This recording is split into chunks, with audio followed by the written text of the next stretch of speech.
Isn't it strange that when you write and when you are taught, you hear only about a Holocaust? One. What happened to your Holocaust that's still going on? What happened to the 50 million Africans, your brothers and sisters, that were murdered in Munamatapa, now called South Africa, under Cecil John Rhodes? Do you know that black folks take scholarship in honor of John Rhodes, Cecil John Rhodes? Because you don't know. Nobody told you who Rhodes was. Rhodes made Hitler look like a playboy. You don't know about the Holocaust with Frederick Lugard and Dr. Jemison in what is today called Nigeria, with Goldie and others when they took over the colony. You don't know about the Holocaust with Leopold II, the Vanderbilts and the Pews and the others, the Rockefellers and so forth, when they took over what was called Manicongo in those days and changed it to the Congo Free State. How many millions? 22 million were exterminated.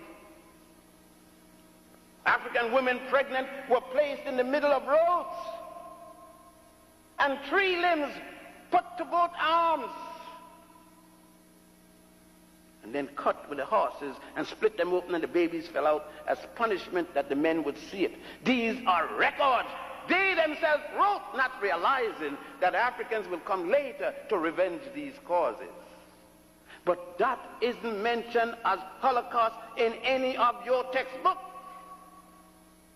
because it was only Africans being exterminated.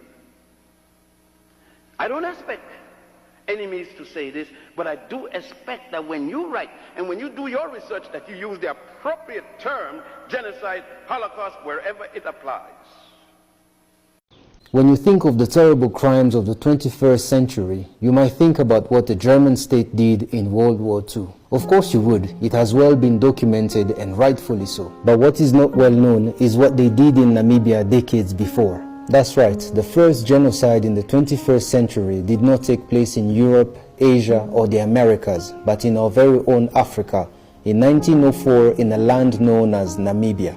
The story is one characterized by colonialism, concentration camps, a sickening level of a struggle for freedom met with unthinkable brutality and oppression. The scars of the past are still source of undignified pain, and Berlin has only recently started trying to make up for it all. The background to this tragic story starts with the colonization of what was once known as Southwest Africa from 1884 to 1915. The campaign was one that saw the Germans refer to the natives as baboons.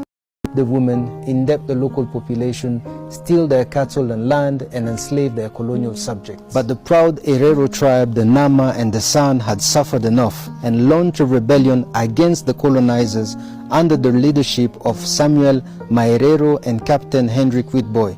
The response was ruthless. The Herero were defeated at Waterberg, northwest of the capital city of Windhoek, on August 11, 1904. It is said by some historians that the German army promised the Herero peace negotiation if they all assembled at a certain location. They then proceeded carelessly to open fire on them with machine guns and cannons. After this treacherous setup, thousands of Herero fled across the Kalahari Desert. We are talking men, women and children fighting for their lives, but German troops pursued them anyway. In October 1904, General Lotto von Trotha, under the direct command of Kaiser Wilhelm II in Berlin, signed the notorious extermination order against the Herero. Within the German boundaries, every Herero with or without a gun, with or without livestock, will be shot dead. The first phase of the genocide was characterized by widespread death from starvation and dehydration, as the Germans prevented the Herero from leaving the deserts. The second phase is more shocking still. It included sending survivors to concentration camps decades before those in which millions of Jews and others were exterminated during World War II. The majority died of disease, abuse, exhaustion in this Nazi-like campaign. But it did not end here. There was more inhumanity. Hundreds of Hereros and Namas were beheaded after their death. Their skulls were sent to German researchers, supposedly for scientific experiments to prove the superiority of whites over blacks. An estimated 60,000 Herero people and 10,000 Nama people were killed between 1904 and 1908. The Herero made up 40% of the Namibian population at the start of the 20th century. Now it's only 7%. In 2015, the German government officially recognized the event as genocide, but Berlin refused to pay reparation for years.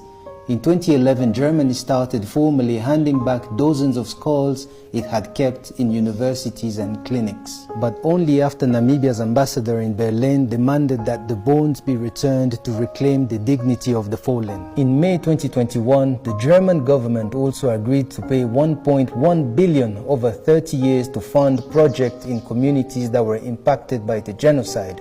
This all contrasts markedly with how Berlin went about making amends for other past atrocities.